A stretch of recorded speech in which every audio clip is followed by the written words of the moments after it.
ನಾನು ಓದ್ಬೇಕಾದ್ರೆ ಈಗ ನನ್ನ ಮಗ ಡಾಕ್ಟರ್ ಆಗಿದ್ದಾನೆ ಯತೀಂದ್ರ. ಇವ್ರಿಗೂ ನನಗೂ ವ್ಯತ್ಯಾಸ ಏನು ಅಂತಂದ್ರೆ, ಇವ್ರಿಗೂ ನನಗೂ ವ್ಯತ್ಯಾಸ ಏನಂದ್ರೆ ಶಿಕ್ಷಣ ಮಾಡಕ್ಕೆ ನಾವು ಭಾರಿ ಕಷ್ಟದಲ್ಲಿ ಓದ್ತಾ ಇದ್ದದ್ದು, ಭಾರಿ ಕಷ್ಟ. ನಾನು BSc ಓದುವಾಗ 2 ವರ್ಷ ಅಡಿಗೆ ಮಾಡ್ಕೊಂಡು ಹೋಟ್ಲಲ್ಲಿ ಸಾಂಬಾರ್ ತಗೊಂಡು ಓದ್ತಾ ಇದ್ದೆ.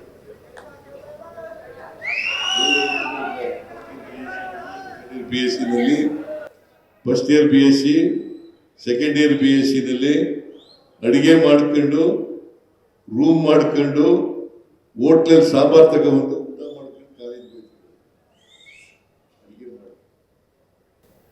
ನಾನು ಏನೋ ಲಕ್ಕಿಲಿ ನನಗೆ ಇನ್ನೊಬ್ಬ ರೂಮ್ಮೇಟ್ ಇದ್ದ, ಅವನು ಸಾಂಬಾರ್ ತಗೊಂಡು ಅಡಿಗೆ ಮಾಡೋದು, ಅನ್ನ ಬೇಯಿಸೋದು.